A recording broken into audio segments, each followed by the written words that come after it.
बिस्मिल्लाहिर्रहमानिर्रहीम। I am Saeed Ubaid Sabir, your host with LTM show.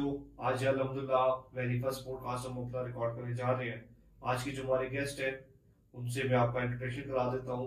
असमत Khan Yousafzai basically एक डिजिटल मार्केटर एंड फ्रीलांसर है। काफ़ी अरसे से अराउंड अबाउट 5 ईयर से डिजिटल मार्केटिंग और फ्रीलांसिंग के तौर पर काम कर रहे हैं। ना सिर्फ पाकिस्तान क्लाइंट के साथ बल्कि इंटरनेशनल क्लाइंट के साथ भी काम कर रहे हैं।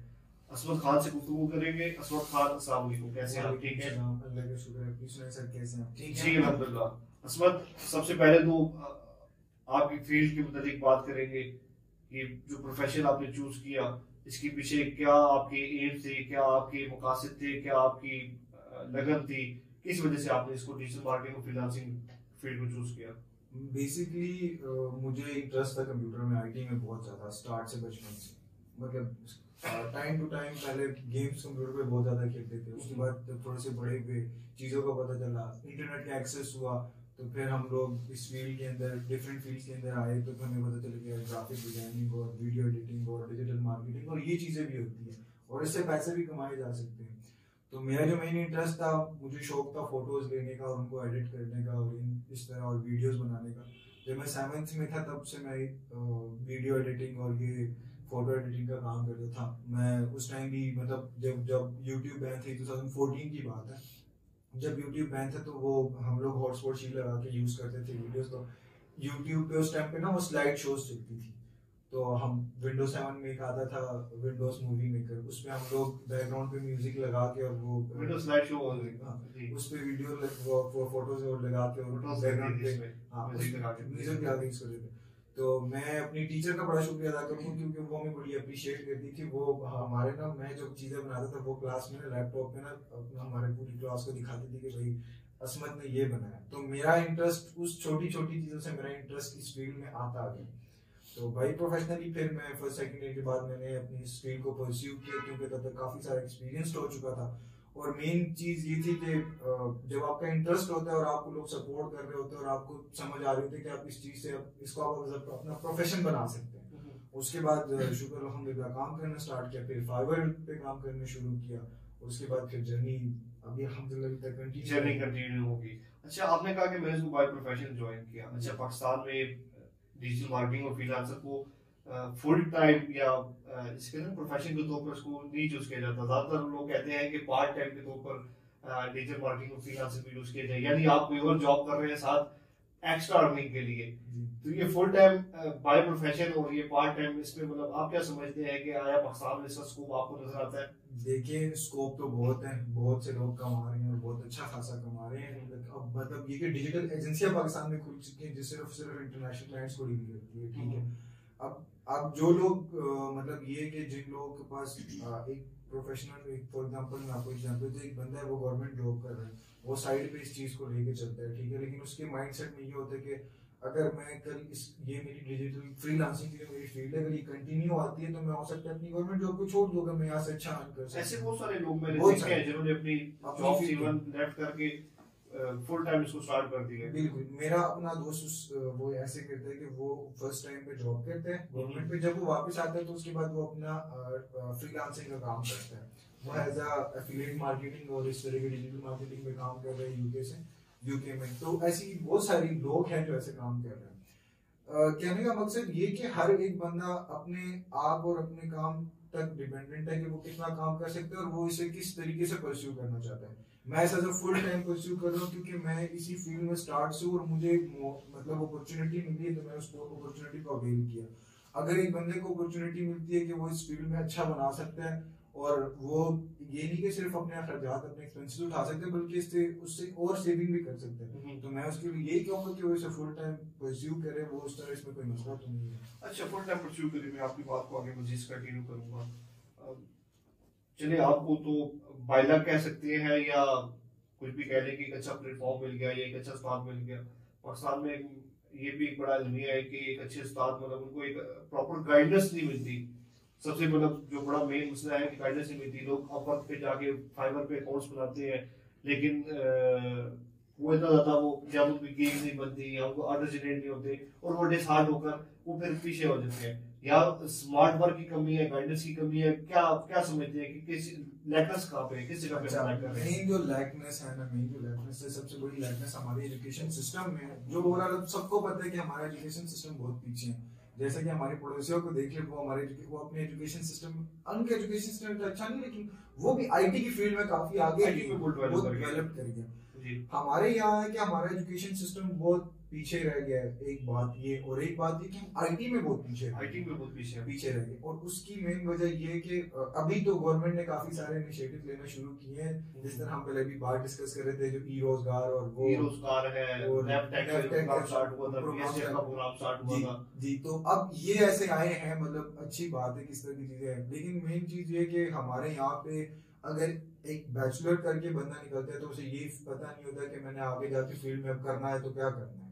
ठीक है, मेन मसला ये है कि हमारे पीछे हमारे पास कोई गाइडेंस नहीं है कि जो बंदे को गाइड कर सके, जो हाँ वो नहीं है। अब देखिए, जब आप मतलब किसी भी यूनिवर्सिटी में जाते हैं, वहाँ पे बाकायदा यूनिवर्सिटी के बाहर एक काउंसलिंग करने के लोग बैठे होते हैं, फ्री काउंसलिंग प्रोवाइड करते हैं कि आपको किस फील्ड में जाना है, उस फील्ड में किस तरीके करना है और आपने इसको कैसे परस्यू करना है, देन आपको सजेस्ट करते हैं बिल्कुल कि आप इस डिपार्टमेंट में एडमिशन लें। बिल्कुल। और एक उनका सीन ये होता है कि वो जिस फील्ड में जाते हैं उस फील्ड के रिलेटेड वो अपने उस टाइम जो उनका 4 पीरियड है 3 पीरियड, उस टाइम में वो उस चीज की प्रैक्टिस करते हैं, अपना एक पोर्टफोलियो बनाते हैं।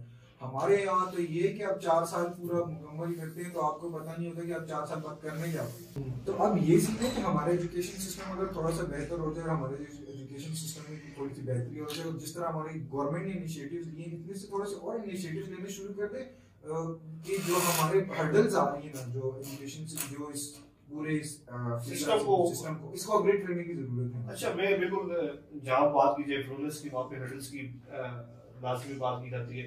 आप क्या समझते हैं कि पाकिस्तान में फ्रीलांसिंग फील्ड में या डिजिटल मार्केटिंग फील्ड में किस किस्म की हर्डल्स है, किस किस्म के हर्डल्स का सामना करना पड़ रहा है? दरअसल अभी हमारे इस टाइम पे जो एजुकेशन सिस्टम से लेके और जो भी अभी जो फ्रीलांसिंग में जो हमारे हर्डल्स जो मेन आ रही है, वो उसकी जो मेन रीजन है वो कुछ सबसे पहले ये कि हमें एक तो अच्छा प्लेटफॉर्म नहीं मिल रहा, एक अच्छा प्लेटफॉर्म मिले अवेलेबल हो जिसमें हम लोग उस प्लेटफॉर्म को देख के कोई हमारे पास जो फ्रीलांसर है जो कुछ है वो अपनी प्रैक्टिस करने आ सके, वो कुछ अपने आप को मतलब उनको एक ऐसी जगह मिले जहाँ पे वो अपने आप को परस्यू कर सके, अपने फील्ड को परस्यू कर सके। हालांकि बहुत गवर्नमेंट इनिशिएटिव उठाए हैं, लेकिन मैं समझता हूँ कि ये भी अभी भी बहुत सारे मतलब अगर मतलब हर्डल्स की बात की जाए, मेन जो हर्डल्स अगर मैं बात करूँ, पेमेंट मेथड का बड़ा इशू है। और एक हमारे मतलब ये आजकल जो सबसे बड़ा है, मैं पर्सनली इस चीज को बड़ा मतलब बहुत वो किया है, स्पेस किया है।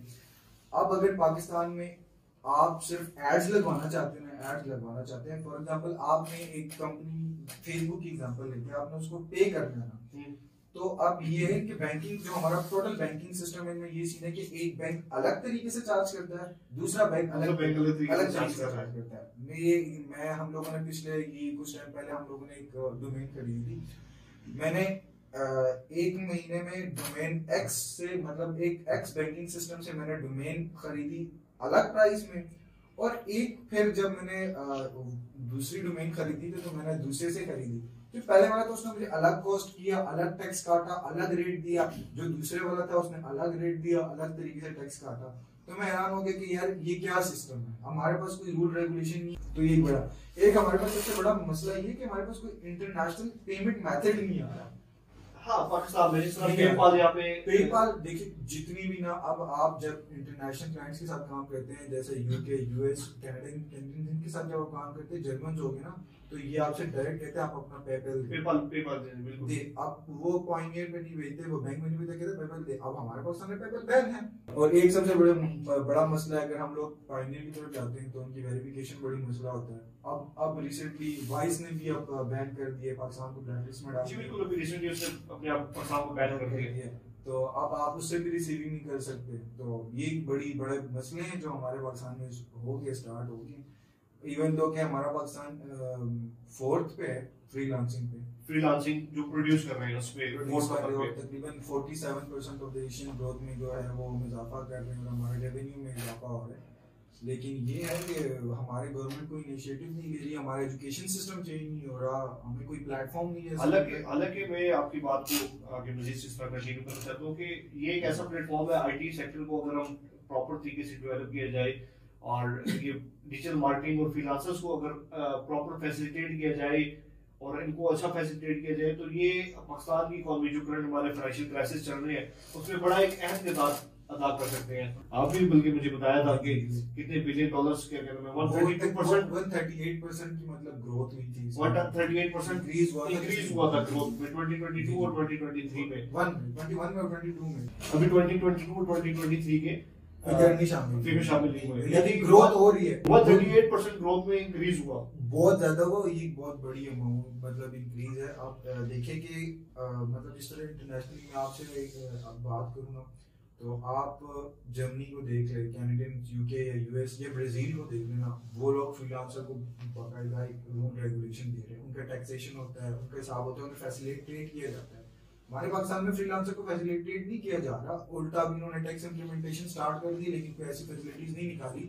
अभी मैं देख रहा था कि इन्होंने कोई फैसिलिटी निकाली है कि मेरे ख्याल में ये 1 लाख तक लोन देंगे, तो अगर फ्रीलांसर को आप 1 लाख का लोन देंगे, क्या उससे क्या करेगा?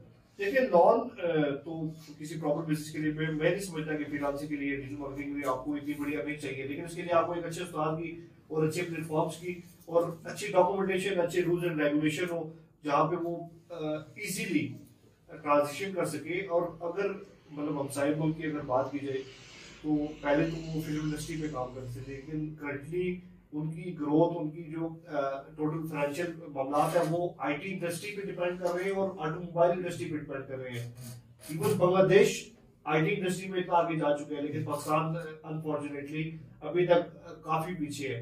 मेन बात ये ना, जहाँ तक आपने हमारी पड़ोसी मुल्क के बारे में बात की, इंडिया के बारे में बात की है, अब दरअसल ओवरऑल तो वर्ल्ड आप जहाँ पे बात देखें ना तो हमारा पूरा जो सिस्टम है वो आईटी पे डिपेंडेंट हो गया, लेकिन हमारे यहाँ पे उस तरह की मतलब चेंजेस नहीं आ रही जिस तरह की चेंजेस होनी चाहिए, उस तरह की चेंजेस नहीं हो रही। सही है।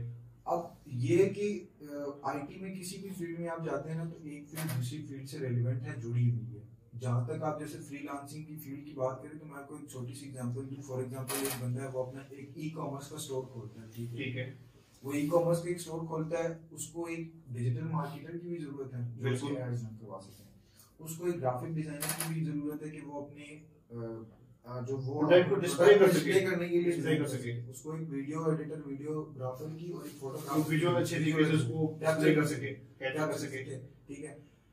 आपको एक वेब डिजाइनर की भी जरूरत है कि भाई उसको उसकी वेबसाइट पे उसको अपलोड मैनेज कर सके, ठीक है। अब आप एक वर्चुअल असिस्टेंट की भी जरूरत है, फिर आपको एक एसईओ एक्सपर्ट की भी जरूरत पड़ेगी, मतलब वो तो डिजिटल मार्केटिंग में आ गया ना, वो सारी चीजें होगी। ये सारी चीजें अब एक ई कॉमर्स के स्टोर से कितनी सारी चीजें जुड़ गई, कितने सारे लोगों का रोजगार जुड़ गया। यही बात कर रहा हूँ। अब जब आप मतलब ये होता है कि जब आप एक रोजगार से कई लोग के रोजगार जुड़ते हैं तो हमारे तो इस्लाम में कि उसमें और तरक्की होती है, बरकत आती है। हो सकता है कि किसी के रिस्क की वजह से आपके रिस्क में इजाफा हो रहा हो। बिल्कुल यही बात है। तो ये तो इस चीज से मतलब वो नहीं हो रहा। हमारे जितने भी पड़ोसी मुल्क में वहाँ पे एक छोटा सा स्टार्टअप शुरू होता है, वो कहाँ से कहाँ चला जाता है। अच्छा, वहाँ के लोग भी इसको बड़ा अप्रिशिएट करते हैं। फिर एक और मैं बात करना चाहता हूँ कि जितने भी सोशल मीडिया के प्लेटफॉर्म्स हैं उनके हेडक्वार्टर्स सबसे पहले इंडिया में आ रहे हैं। एक जो फेसबुक हेडक्वार्टर्स, इवन उसके जो सीईओज हैं, नॉट जस्ट हेडक्वार्टर्स। अभी देख ले कि गूगल के सीईओ की बात करें, अगर यूट्यूब के सीईओ की बात करें तो वो एक इंडियन बैठा है, मास्टर कार्ड के इंडियन है। हाँ, ट्विटर का अब तक इंडियन था लेकिन अब वो एक्स हो गया। एलन मस्क ने इसको पॉलिसीज में तब्दीली कर दी, लेकिन कह लें कि वो आईटी इंडस्ट्री को इतना डेवलप कर चुके हैं। और इवन यूट्यूब से फेसबुक पे, अब यहाँ पे फेसबुक लाइव स्ट्रीमिंग एड्स यहाँ पे पाकिस्तान में बैन है, ठीक है। और यहाँ पे स्टार्स आल्दो कुछ टाइम पहले ओपन हुए थे, लेकिन स्टार्स पाकिस्तानी परचेज नहीं करते थे, वो स्टार किसी को देंगे कैसे। अब एक और बात मैं आपको बताऊं, देखिए आजकल ये नहीं है ना कि जो टोटल वॉर चल रही है वो इकोनॉमी की चल रही है और इकोनॉमी की चल रही है और डिजिटल वॉर चल रही है। डिजिटल तरीके से अगर आप देखिए चाइना और यूएस के कोई ना कोई आंकड़ा चल रहा होता है, आप उन्होंने हवावे को बैन कर दिया जो चाइना की सबसे बड़ी फर्म थी, कोल्ड वार में से उन्होंने आईफोन को बैन कर दिया था। आप देखिए अगर इस टाइम पे हवावे होता ओवरऑल द वर्ल्ड में ना, तो उन्होंने गेम चेंज कर दी थी, आईफोन कब का चला जा चुका था, क्योंकि आईफोन की टाइम पे मोनोपोली बनी हुई थी, ठीक है। उन्होंने गेम खेली, उन्होंने उनको बैन करवा दिया। अब ये कि वो कि आईफोन किसी तरह मोनोपोली है, लेकिन अब मैं एक बड़ी चीज से खुश हूँ कि जिस तरह गूगल ने कम बैक किया ना, गूगल ने कम बैक किया, जिस तरह उन्होंने अपनी मार्केट ग्रैब की है, मतलब समझ आ रहा है कि उनको कोई टक्कर देने वाला है। देखिए गूगल भी यूएससी की अपनी ब्रांड है और आईफोन भी यूएससी की ब्रांड है, लेकिन सीन ये कि मतलब ब्रांड तो नहीं है, लेकिन उन्होंने हवावे को बैन कर। आप ये कह सकते हैं कि हवावे की जगह उन्होंने एक अल्टरनेटिव दे दी गूगल से। आपकी वॉर जो चल रही है वो एक इकोनॉमिक वॉर चल रही है, ठीक है। इस टाइम पे पाकिस्तान की अगर इकोनॉमी इंप्रूव हो सकती है तो उसमें फ्रीलांसर काफी अच्छा रोल अदा कर सकते हैं। अगर इसमें सीन है कि इन्हें कोई अच्छा प्लेटफॉर्म दिया जाए, एक अच्छा ट्रांजैक्शन सिस्टम दिया जाए, कि पेमेंट मेथड दिया जाए कि इस तरीके से, और उसकी अच्छी तरीके से रूल रेगुलेशन हो, टैक्सेशन कटे, हर मुल्क में टैक्स कटते हैं। देखिए सर, ऐसा कोई मुल्क नहीं है जिसमें टैक्स ना कटता हो, ठीक है। जर्मनी जो है वो आपका 45% ऑफ द सैलरी, 45% आपकी सैलरी में से कटिंग होती है, ठीक है। लेकिन आपको फैसिलिटेट कितना करते हैं, आपका मेडिकल फ्री हो जाता है, वो किसी जगह में आपका ट्रांसपोर्ट फ्री हो जाता है, और आपको इतने बेनिफिट्स दिए जाते हैं। इंटरनेट सिस्टम वहाँ पे, वाह, हमारे पास तो इतना बेकार इंटरनेट सिस्टम है, उनका इंटरनेट सिस्टम आप चेक करें, लोग 5G पे काम कर रहे हैं, हमारा 3G 4G ठीक नहीं चल रहा, 3G 4G ठीक नहीं चल रहा होता। बिल्कुल, अगर देखें गवर्नमेंट जितने भी फ्रीलांसर्स है, डिजिटल मार्केटर है, इवन हर पाकिस्तानी टैक्स पे करने के लिए तैयार है, लेकिन उसकी एक ही डिमांड होती है कि मैं टैक्स पे करूंगा, आया मुझे इस टैक्स पे करने के बदले गवर्नमेंट फैसिलिटेट करेगी, गवर्नमेंट जो मेरी बेसिक नेसेसिटीज है, जो बेसिक एक आम शहरी के राइट्स होते हैं, उन राइट्स को गवर्नमेंट बेसिक, वो अगर हेल्थ की बात की जाए, क्वालिटी एजुकेशन की बात की जाए, और अदर देन नेसेसिटीज की बात की जाए, तो गवर्नमेंट अगर उसको प्रॉपर तरीके से फुलफिल करे और पे करे तो हर बंदा टैक्स पे करने के लिए तैयार है। और आपसे अभी हमसे टैक्स की कटिंग होती है, जो हम टैक्स पे कर रहे हैं इस टाइम पे, हम लोग भी टैक्स दे रहे हैं, ये नहीं कि हम तो इस तरह तो नहीं है, ऐसे तो नहीं है कि हर बंदा टैक्स दे रहे हैं, मतलब हम सुई से लेकर साबुन तक और टूथपेस्ट से लेकर हर चीज पे हम टैक्स पे कर रहे हैं। जीएसटी इवन आजकल तो रेस्टोरेंट पे, इवन मॉल्स पे, वहां पे भी जीएसटी कटना शुरू हो गया, और कभी वो पता नहीं आगे पे करते हैं गवर्नमेंट को या नहीं पे करते हैं, लेकिन यही तो मेन सिस्टम है ना। देखिए हम लोग बात कर रहे थे जर्मनी की ना, जर्मनी में मेरा दोस्त अभी जर्मनी से हो गया, तो वो मुझे कह रहा था कि वहां पे इतना कोई रूल रेगुलेशन स्ट्रिक्ट है ना, कि आप पहले तो कैश पेमेंट बहुत मुश्किल होती है, कोई कैश पेमेंट करे, ठीक है। लेकिन अगर आप कैश पेमेंट करने भी जाते हैं ना किसी मॉल में, किसी जगह पे ना, तो वो आपका जो जैसा हमारा इंडियन नंबर होता है, अपनी एक नंबर, कार्ड नंबर होता है, कहते हैं कि वो नंबर आपको बताना पड़ता है, वो एंटर करते हैं। आप एक सिगरेट की डब्बी भी ले रहे तो वो भी नोट होती है, इवन इंडिया में आधार कार्ड नंबर उनका होता है, उसके अगेंस्ट सारा उसका डेटा निकलना होता है, ठीक है। अब ये सीन है, वो जापान में इतना बेस्ट सिस्टम है, जापान में अब उनका फेस रिकॉग्निशन सिस्टम स्टार्ट हो गया, वो बाय फेस आप पे कर सकते हैं, सही है। तो इतनी एडवांस चली गई है दुनिया। हम लोग तो जर्मनी की मैं बात बता रहा हूँ कि वो लोग सिर्फ इतना, मतलब उनका टैक्सेशन का इतना अच्छा निजाम है कि वो टैक्स हर चीज से कट भी रहे। अगर एक सिगरेट की डब्बी पे आप टैक्स भी दे रहे, लेकिन वो आपको पता चला कि इस बंदे ने सिगरेट की डब्बी पे टैक्स दिया। हमारे पाकिस्तान में सबसे बड़ा मसला क्या है कि अगर आपने कोई चीज खरीदी है, उसके ऊपर आपने टैक्स दिया, तो गवर्नमेंट को पता नहीं लग रहा कि टैक्स दिया कि नहीं दिया। अभी फिर आईटी की बात आ जाती है कि गवर्नमेंट अगर आईटी इम्प्लीमेंट करती है, आपके हमारे पास आईडी कार्ड नंबर है, आपके आईडी कार्ड नंबर पे टोटल जो ये सारी चीजें अगर ये लिंक, आपके बैंक अकाउंट लिंक हो जाते तो आपके रूल रेगुलेशन सेट हो जाएगा ना। अगर एक टैक्सेशन का निजाम है, अगर वो इस एक अगर रेस्टोरेंट में आप जाके खाना खाते हैं, उस पर आप टैक्स दे रहे हैं, तो उस टैक्स की सही तरीके से टैक्सेशन हो तो आप टैक्स पे कर रहे हैं ना। अच्छा, मसला ये है कि जिन लोगों ने इस पे इम्प्लीमेंट करना है ना, वो खुद इसके साथ सिंसियर नहीं है। मैं आपको कुछ फैक्ट्स एंड फिगर शेयर करता हूँ कि अभी जो लास्ट गवर्नमेंट ने कैंपेन लॉन्च की थी, ये इंटीरियर गवर्नमेंट ने निगरान करने के, आप जितने भी हैं आपने वो टैक्स रिटर्न फाइल करें, तो मोर देन 10,000 FBR एम्प्लॉइज ने ही अपने रिटर्न जमा नहीं कराए। तो आप इस बात से अंदाजा लगा लें कि वो जो बाकी लोग हैं और बाकी चले पॉलिटिशियंस हो गए, बड़े ब्यूरोक्रेसी होगी, अब वो टैक्स इतना पे नहीं करते जिनको पे करना चाहिए। तो अगर उनको अच्छे तरीके से गवर्नमेंट काबू करेगी और डिजिटल मार्केटर को एक अच्छे तरीके से फैसिलिटेट करेगी। इसमें से 10 मेरे ख्याल से डॉक्यूमेंटेशन की जरूरत है, एक अच्छे रूलर की जरूरत है कि वो डॉक्यूमेंटेशन करके हेडक्वार्टर्स को जहाँ पे बुलाए और पेमेंट मेथड को प्रॉपर तरीके से लॉन्च करे। स्टेट बैंक इसमें अपना किरदार निभाए तो बड़े जबरदस्त तरीके से पाकिस्तान की इकॉनमी बेहतर हो सकती है। बिल्कुल, आपकी बात बिल्कुल ठीक है, लेकिन कहीं ना कहीं मुझे लगता है कि गवर्नमेंट और ये जो फ्रीलांसिंग कम्युनिटी है इनके बीच में गैप है, कम्युनिकेशन गैप है, कम्युनिकेशन गैप। और ये कम्युनिकेशन गैप खत्म कैसे होगा? यही मेन जो हमारे चले हमारे प्रॉब्लम की बात की सॉल्यूशन की बात अब ये ना, ठीक है मैं आपको एक बात बताऊं, जिस तरह हमने स्टार्ट किया कि प्लेटफॉर्म क्रिएट कीजिए, एक ऐसा प्लेटफॉर्म क्रिएट किए जाए। अब हमारे यहाँ पे बहुत बड़ी डिजिटल एजेंसीज हैं, ठीक है, इनेबलर्स होगी, वो इत्तेशाम सर्वर साहब की है, उसके अलावा और बड़े हैं, ठीक है। अब ये सब कम्युनिटियां मिलके एक ऐसा प्लेटफॉर्म गवर्नमेंट बनाए, सबको एक प्लेटफॉर्म पर बिठाए, इनसे बात करें। गवर्नमेंट इवन इनके तमाम जो बड़ी एजेंसीज है उनके सीईओज को बुला ले, सीईओज को हर किसी फ्रीलांसर को ना बुलाए, उनसे पूछे कि आपकी क्या मसला है। सर ये बहुत बड़ा, ये तो हमें बहुत बड़ी बात है। इवन शाम सर्वर से बड़ा किरदार निभाने की कोशिश बात करते हैं। सर हम आप मैं बताता हूं, आप प्लेटफॉर्म बनाएं, आप उस प्लेटफॉर्म पे एक रूल रेगुलेशन करें, आप एक फॉर्म बनाएं, आप हर एक फ्रीलांसर को सेंड भेजे या अपनी वेबसाइट पे करें, हर फ्रीलांसर अपने आप को रजिस्टर करवाएगा, उस अपनी वो बात बताएगा कि यार ये मसला और हमारा मसला हल किया जाए। गवर्नमेंट मिसकम्युनिकेशन खत्म हो गई है, कम्युनिकेशन खत्म हो गई है। चले एक तो मैं आपसे ये रिक्वेस्ट करूंगा कि इस हमारे एंटीम शो या हमारे जो प्लेटफॉर्म है उससे अपनी जो फील्ड है डिजिटल मार्केटिंग और फ्रीलांसिंग, इस हवाले से लोगों को इस पे मजीद हम कोशिश करेंगे, इस पे मजीद कुछ पॉडकास्ट करें और इसमें मतलब जनरल डिस्कशन के अलावा अगर उनको कुछ लर्निंग हो जाए और सीखने का मौका मिल जाए, ये आप उनसे रिक्वेस्ट करूंगा कि इस प्लेटफॉर्म से हम नौजवानों को ऐसा फैसिलिटेट करेंगे वो एक हालात तरीके से ना सिर्फ हल कर सके बल्कि अपने लिविंग लेवल को इंक्रीज कर सके, अपनी फैमिली को फाइनेंशियल सपोर्ट कर सके। इसमें आपका इसमें आप है, बाकी जितने भी डिजिटल मार्केटर है उनसे भी रिक्वेस्ट करूंगा कि आप हमें ज्वाइन करें और लर्निंग प्रोसेस यानी लोगों के लर्निंग लेवल को इंक्रीज करने में अपना किरदार निभाएं। सर मैं तो अल्हम्दुलिल्लाह, मैं भी शुक्र अल्हम्दुलिल्लाह, मैं जिस तरह मैंने आपको बताया कि मैं इस फील्ड में काम कर रहा हूँ, अभी जैसे मैं फुल टाइम काम कर रहा हूँ, आपको तो पता है जी बिल्कुल, इंटरनेशनल काफी ज्यादा क्लाइंट के साथ काम कर रहे हैं। इंशाल्लाह ये है कि मतलब ऐसा मैं भी अल्फा प्रोडक्शन के साथ काम कर रहा हूँ, ग्राफिक डिजाइनर, वीडियो एडिटर। इंशाल्लाह मैं उन्हें बहुत जल्दी यूएई में ज्वाइन करूंगा एज अ कंटेंट क्रिएटर।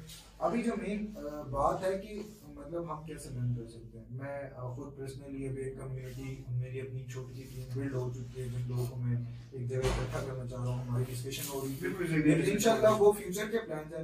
मेरा ये मानना है कि देखें आप जो कंज्यूम करते हैं ना वही आपके अंदर बिल्ड होता जाता है टाइम टू टाइम। मेन जो सोशल मीडिया पे आप अच्छी चीजें बिल्ड वो करें, कंज्यूम करें, देखें, ठीक है, हजारों के हिसाब से लाखों के हिसाब से ट्यूटोरियल मौजूद है ऐसी किसी चीज के बारे में कि जीएफएक्स मेंटोर को मैं यहाँ पे लाजमी मेंशन करना चाहूंगा। जीएफएक्स मेंटोर है, जिसके अलावा और बड़े उस्ताद है, कॉर्नर के नाम से एक चैनल है, वो बड़ा अच्छा है, आप चैनल को देखें और इतना कुछ इतना प्रोफेशनल तरीके से आपको सीखने का मौका मिलेगा कि आपको एक मसला और है, देखिए अगर जीएफएक्स मेंटोर आपको पाकिस्तान में इतने फ्रीलांसर बैठे हुए हैं, इतने ग्राफिक डिजाइनर, वीडियो एडिटर, वो अपने आप को ग्राफिक डिजाइनर, वीडियो एडिटर मानते हैं, लेकिन वो दरअसल में है नहीं। उसकी बहुत बड़ी वजह है, जब वो जीएफएक्स मेंटोर या कोई और भी बंदा है XYZ जितने भी यूट्यूब चैनल वाले बंदा सिखा रहे हैं ना, अगर उस बंदे का जो कोई ट्यूटोरियल देख रहे हैं ना, उस ट्यूटोरियल को पॉज करके, मतलब अगर उसने 5 मिनट की क्लिप देखी है, उसी 5 मिनट की क्लिप को वो पॉज करके ना और वो अपने कंप्यूटर पे इंप्लीमेंट कर दे कि यार ये चीजें ऐसे ऐसे होती है, तो वो चीजें सीखना शुरू करेगा। काम प्रैक्टिकली थ्योरेटिकली जो है वो कुछ आपने सिर्फ देखना कि आपने प्रैक्टिकली इसको परफॉर्म करने की कोशिश करनी है।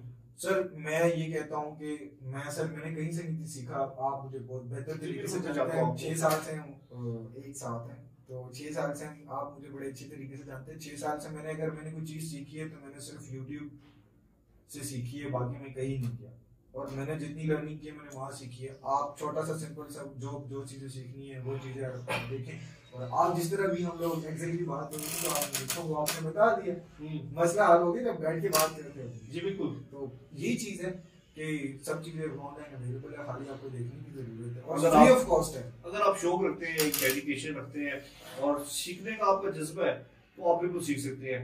अपनी जो गुफ्तगू है उसको कंक्लूड करेंगे और इंशाल्लाह न्यू एपिसोड्स के साथ आपके साथ शामिल होते रहेंगे। थैंक यू सो मच इसमें आपने हमें ज्वाइन किया और टाइम दिया। उम्मीद है कि नेक्स्ट टाइम भी आप हमें ज्वाइन करेंगे और इसमें हम कोशिश करेंगे कि नेक्स्ट लोगों को मजीद टेक्निकली और प्रैक्टिकली कुछ सीखने का मौका मिले इंशाल्लाह। Thank you so much, keep watching ad game show. Thank you so much.